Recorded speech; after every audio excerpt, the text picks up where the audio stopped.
University మంచి భవిష్యత్తు కోసం తెలుగు విద్యార్థులు ఇష్టపడే యూనివర్సిటీ.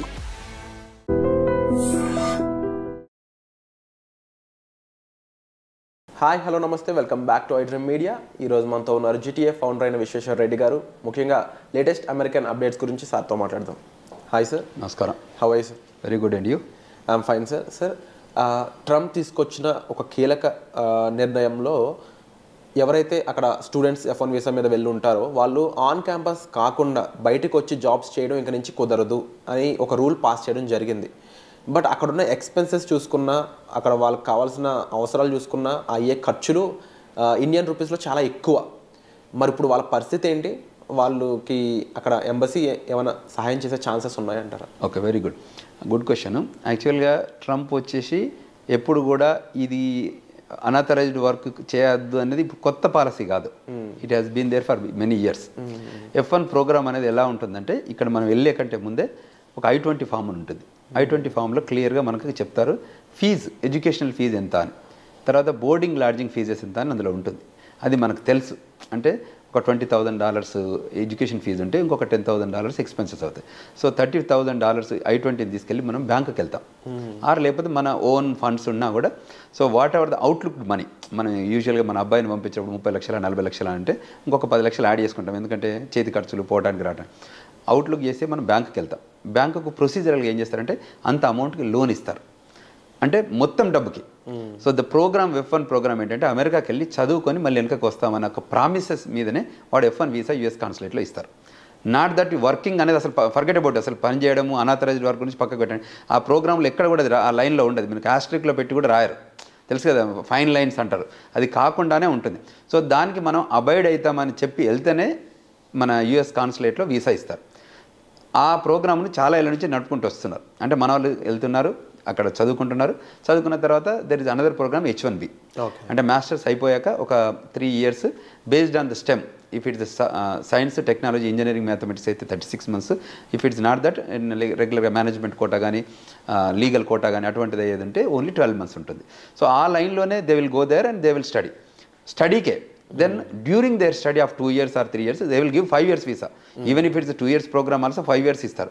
సో D/S అంటే డ్యూరేషన్ ఆఫ్ స్టడీ. 5 yearsలో మన వాళ్ళు కొందరు 2 yearsలో కంప్లీట్ చేయొచ్చు, కొందరు 3 yearsలో మాస్టర్స్ చేయొచ్చు. ఆ ప్రాసెస్లో ఏం చేస్తారంటే మనం స్కిల్ని ఏదైతే ఉంటే, ఇవాళ కొత్తగా నేను I was talking to someone ఏంది పూల్లో, అక్కడ దీనికి ఏంటి యూనివర్సిటీలో పూల్స్ ఉంటాయి. సో పూల్స్లో కూడా మనం అక్కడ పని చేయొచ్చు, అంటే వాళ్ళ స్విమ్మింగ్ పూల్లో గార్డ్గా అది కూడా చేయొచ్చు. లేదంటే టిపికల్గా ఎట్లా చేస్తారంటే మనలంతా మెస్లో చేస్తారు. ఓకే, అక్కడ ఉన్న ఫుడ్ మెస్లో ఉంటాయి కదా, వాటిలో చేస్తారు. తర్వాత ప్రొఫెసర్ దగ్గర అసిస్టెంట్షిప్ చేస్తారు. లేదంటే వాళ్ళకి స్పెషల్ చిల్డ్రన్ ఉంటారు, అక్కడ ఏంటంటే మెంటల్లీ ఛాలెంజ్డ్, ఫిజికల్లీ ఛాలెంజ్డ్ వాళ్ళకి ఏం చేస్తారంటే హెల్ప్ చేస్తారు మనల్ని. సో ఈ రూపకంగా వాళ్ళు ఆథరైజ్డ్ వర్క్, అది కూడా DS అక్కడ ఉన్న ఆఫీసర్ అప్రూవ్ చేస్తాడు. Okay, you do this 20 hours on campus. దీనికి ఇది framework. This is F1 programme. నేను దీన్ని వయలేట్ చేస్తే, ఇది కాకుండా ఇంకేం చేసినా అది వయలేషన్. ఈ వయలేషన్ ఇవాళ కొత్త కాదు, F1 ప్రోగ్రామ్ టచ్ చేయలేదు. టిపికల్గా ఇవాళ ట్రంప్ ఏం చేశారంటే F1 programme, H1 programme, birth rights, B1 B2 కూడా ఉంటుంది కానీ బర్త్ రైట్స్. సో F1లో ఏం చేయలేదు, కాకపోతే ఆడిట్ మొదలుపెట్టారు, just to site audit. H1B program ఏం చేశారు, మోర్ సైట్ ఆడిట్. అంటే ఎక్కడైతే వర్క్ చేస్తున్నారో మీరు, ఏదైతే H1Bలో ప్రోగ్రాంలో I-129లో ఉన్నారో ఆ అడ్రస్లో మీరు పనిచేస్తారో చేర్లా చెక్ చేస్తున్నారు. ఈ స్టూడెంట్లకు మీరు అన్నారు కదా, ఇప్పుడు వాళ్ళు రాకపోతే అక్కడ చేయలేకపోతే ఇప్పుడు పని, ఇది ఓవర్ వర్క్. ఏంటంటే మన వాళ్ళు ఏం చేస్తున్నారు, ఆ సిస్టమ్ని F1 ప్రోగ్రామ్ను కుల్లబొడవడానికి కోసం వెళ్ళి ఒక సెమిస్టర్కి ఫీజు కట్టి ఇక్కడ లోన్ వచ్చిన పక్కకు పెట్టి అక్కడ సంపాదించిన డబ్బుని ఇక్కడ కడుతున్నారు. ఓకే, అది వయలేషన్ టోటల్. అర్థమైంది కదా, ఇప్పుడు క్లారిటీ ఉంది కదా. సో ఎక్కడైతే వాళ్ళు అసలు ప్రోగ్రామ్ వేరు, ఇక్కడ లోన్ ఇస్తారు, మీరు ఎంత 40 లక్షలు అయితే 40 లక్షలు లోన్ ఇస్తారు. కోర్సు డ్యూరింగ్ ఏ కోర్స్ ఏమి అడగరు డబ్బు, తెలుసు కదా. మాస్టర్స్ అయిపోయాకనే అది స్టార్ట్ అవుతుంది రీపేమెంట్స్, ఇటు చదువుకుంటుంటే కాదు. సో వీళ్ళు ఏదైనా దాన్ని పెట్టుకొని లోన్లలో రకరకాల గేమ్స్ ఆడి చివరికి ఇబ్బంది పెడుతున్నారు. వాళ్ళు ఇబ్బంది పడుతున్నారు, వాళ్ళ పేరెంట్స్ ఇబ్బంది. ఈ వయలేషన్ అవుతే అప్పుడే కాదు, వాళ్ళు ట్రాక్ చేస్తుంటారు, ఫైట్గా ఉంటారు. F1లో ఈ ప్రోగ్రామ్స్కి, అంటే ఏదైతే ఈ పిల్లలకు డబ్బు కట్టాలి అని అంటే ఫీజుకి ప్రిపేర్ అయితేనే అమెరికాకి రండి, ఫీజుకి ప్రిపేర్ కాకపోతే రావద్దు. అమెరికాలో కూడా వాషింగ్టన్ DCలో ఒక ఫీజు ఉంటుంది, అట్లాంటాలో ఒక ఫీజు ఉంటుంది, ఫ్లోరిడాలో ఒక ఫీజు ఉంటుంది, స్టేట్ యూనివర్సిటీస్ ఉంటాయి. తర్వాత స్కాలర్షిప్స్ కూడా ఇస్తారు. మీకు మంచి ఎబిలిటీ స్కిల్ ఉంటే go for the scholarship courses. You don't have to pay పని. మన వాళ్ళు ఏంటంటే ఇది ఒక ఫాల్స్ ప్రెస్టేజ్ వచ్చి మేమంతా అమెరికా వెళ్ళాలి, అమెరికాకి వెళ్ళి మేము ఏదో సాధించాలి, అమెరికాకి వెళ్తే ఎక్కువ డబ్బు వస్తుంది, కట్నాలు వస్తాయి, ఇంకే రకంగా అయితే ఇక్కడ సోషల్ ప్రైడ్ ప్రొఫైల్ క్రియేట్ అవుతుంది అనే ఉద్దేశంతోనే వస్తున్నారు. మిడిల్ క్లాస్ ఫ్యామిలీస్ నుంచి వాళ్ళ ప్రొఫైల్ ఏం లేకున్నా కూడా, డబ్బు లేకున్నా కూడా లోన్లో గవర్నమెంట్ స్కాలర్షిప్ వస్తే గవర్నమెంట్ స్కాలర్షిప్తో రండి, లోన్ రూపకంగా రండి. ఆర్ మీ పేరెంట్స్ అఫోర్డబిలిటీ అంటే if they can afford to send you and America అయితే రండి.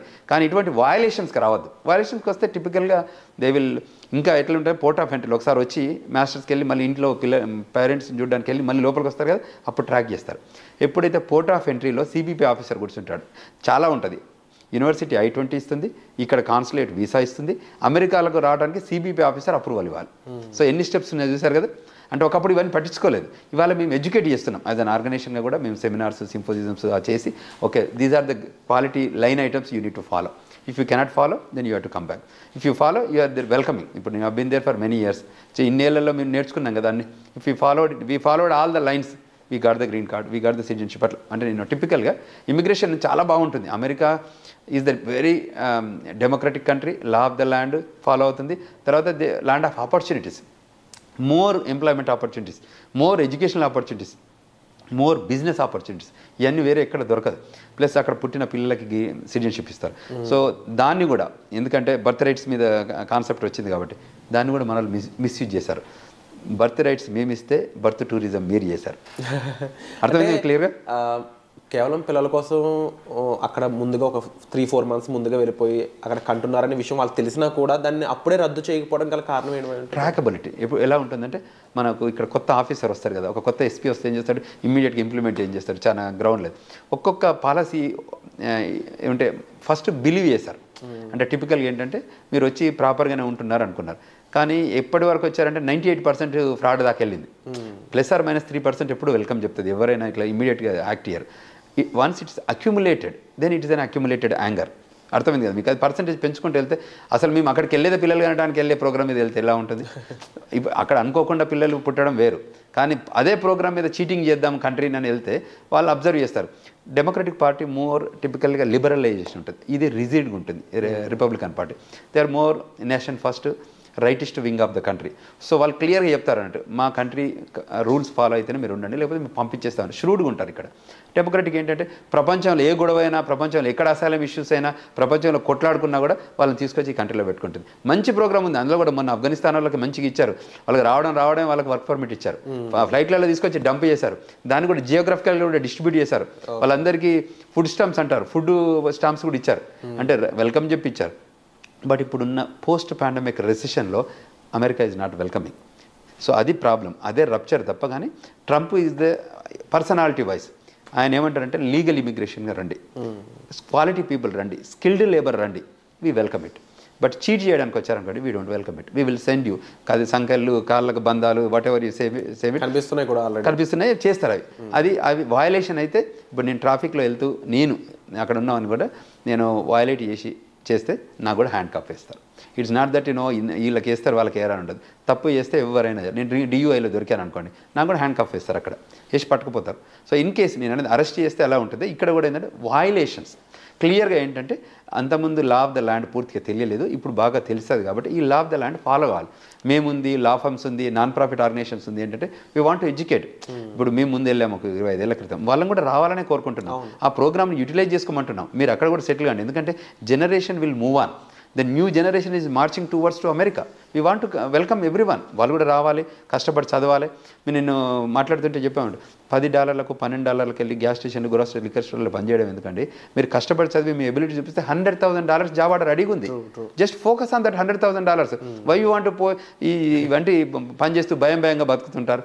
సో మోస్ట్ రీసెంట్ ఇంకా హ్యాపెనింగ్ ఏంటంటే నాకు ఒక పేరెంట్ కాల్ చేశారు, మాకు every day other than my sleep hour ప్రతి మచ్ ఇమిగ్రేషన్ లాలో ఉన్న వీళ్ళందరూ రిక్వైర్మెంట్స్ వస్తుంటారు, మన ఆఫీస్ కూడా వస్తుంటారు. కాబట్టి చెప్తున్నాడు, మా అబ్బాయి అక్కడ వెళ్ళి పని చేస్తుండండి, ఏం చేయమంటారు ఇప్పుడు అంటే ఆపేయాలని చెప్పాను క్లారిటీ. యూ షుడ్ స్టాప్ అన్నాడు. అంటే సాయంత్రం 5 తర్వాత పని చేయొచ్చా అండి అన్నాడు. అంటే ఎందుకు అన్నాడు అంటే 9 to 5 వచ్చి ఆడిట్ చేస్తారట, 5 తర్వాత ఆడిట్ చేయరట అని. 5 తర్వాత CBP ఆఫీసర్కి తెలియదా, గవర్నమెంట్కి తెలియదా ఎప్పుడు వెళ్ళి ఆడిట్ చేయాలని? మనకేం తెలియదు, వాళ్ళకేం ఉంటాయి. 150 దేశాల్లో ఉన్న కంట్రీ వాళ్ళని అక్కడ మేనేజ్ చేస్తుంది ఆ కంట్రీ అంటే కామన్ సెన్స్ ఉండాలి కదా మనకు కూడా. అంటే ఇంకెంత వీలైతే అంత చీట్ చేద్దామా, ఇంకెంత వీలైతే వాట్ ఐమ్ టాకింగ్, అర్థమైంది? Very clear. అంత ఇంకా చీట్ చేద్దామని లేదు పని చేయొద్దు, ఇది rule norms, you need to stop it. లేదంటే ఎప్పుడో దొరుకుతారు వాళ్ళు, ఇవాళ కాకపోతే రేపు కాకపోతే ఎల్లుండి దొరకడం. ఎందుకంటే పోర్ట్ ఆఫ్ ఎంట్రీ లేకుండా ఇండియాకి వెళ్ళి మళ్ళీ రాకుండా అయితే ఉండరు కదా. ఈవెన్ 10 ఏళ్ల తర్వాత కూడా వాళ్ళు వయలేట్ చేశారని వాడు గమనిస్తే 10 ఏళ్ళకి కూడా వాళ్ళు వీసా క్యాన్సిల్ చేసి పంపిస్తారు. యూఎస్ సిటిజన్షిప్ కూడా ఇంకా వినాలి ప్రేక్షకులు, అమెరికన్ సిటిజన్షిప్ న్యాచురలైజేషన్ సిటిజన్షిప్. ఇప్పుడు ఇండియాలో పుట్టి అమెరికా వెళ్ళిన వాళ్ళకి F1 కానీ H1 కానీ 140 కానీ 485 కానీ గ్రీన్ కార్డ్ కానీ సిటిజన్షిప్ తీసుకోవచ్చు. అమెరికన్ న్యాచురల్ సిటిజన్షిప్ వచ్చాక కూడా ఇఫ్ యూ వయలేటెడ్ అని అనుకుంటే మీ సిటిజన్షిప్ని కూడా క్యాన్సిల్ చేసి పంపిస్తారు any time until and unless you born there. అది ఇప్పుడు ఆ బర్త్ సిటిజన్షిప్ కూడా ఇప్పుడు మొదలుపెట్టాడు. ముఖ్యంగా ఫస్ట్ రూల్ ఏదైతే స్టూడెంట్స్ ఆన్ క్యాంపస్ జాబ్స్ ఇది అయితే ముందు నుంచి ఉన్న రూలే, ఇప్పుడు కాస్త కఠినత్వంగా ప్రాపర్గా మేనేజ్ చేస్తూ దాన్ని యాక్చువల్గా ఎలా ఉందో దాన్ని అలా పాటించే విధంగా వాళ్ళు రూల్స్ మార్చడం జరిగిందని సార్ చెప్పడం జరిగింది. And at the same time ఎవరైనా సరే ఇల్లీగల్గా అక్కడ ఉన్నట్లు అనిపించినా, లేదంటే మీ ఫ్యామిలీ మెంబర్స్ ఫ్రెండ్స్ ఎవరైనా సరే అక్కడ ఉండడం అనేది ఇప్పుడు ఉన్న టైంలో కరెక్ట్ కాదండి. అండ్ దానికి సంబంధించి మీకు మరింత గైడెన్స్ ఇన్ఫర్మేషన్ కావాలనుకున్నట్లయితే మీరు సార్ లాంటి ఏ పర్సన్స్ని మీరు కాంటాక్ట్ చేయొచ్చు. ముఖ్యంగా స్టూడెంట్స్ అనే వాళ్ళు అక్కడ చీప్ లేబర్కి అలవాటు పడడం, లేకపోతే చిన్న చిన్న జాబ్స్కి అలవాటు పడడం కంటే కూడా మీ స్టడీ మీద ఫోకస్ చేయండి, మీ స్కిల్ సెట్ని గ్రో చేసుకోండి. స్టెమ్ స్టూడెంట్స్ ముఖ్యంగా మీకు చాలా ఫ్యూచర్ ఉంది, గ్రోత్ ఉంది. ఆర్టిఫిషియల్ ఇంటెలిజెన్స్ అనేది చాలా బిగ్ రేంజ్లో గ్రో అయ్యే ఛాన్సెస్ కనిపిస్తూ ఉన్నాయి. ఎంతోమంది H1s మీద వెళ్ళి అక్కడ $1 lakh అలా సంపాదిస్తున్న వాళ్ళు ఉన్నారు. ఆ కేటగిరీలోకి రీచ్ అవ్వడానికి ఎక్కువ మీరు ఫోకస్ చేసినట్లయితే you will see actual growth అనేది. సో వచ్చే ఎపిసోడ్లో మళ్ళీ కలుద్దామండి. మీకు ఎటువంటి గైడెన్స్ కావాల్సిన సార్ మీరు కాంటాక్ట్ చేయొచ్చు. Thank you so much. Thank you.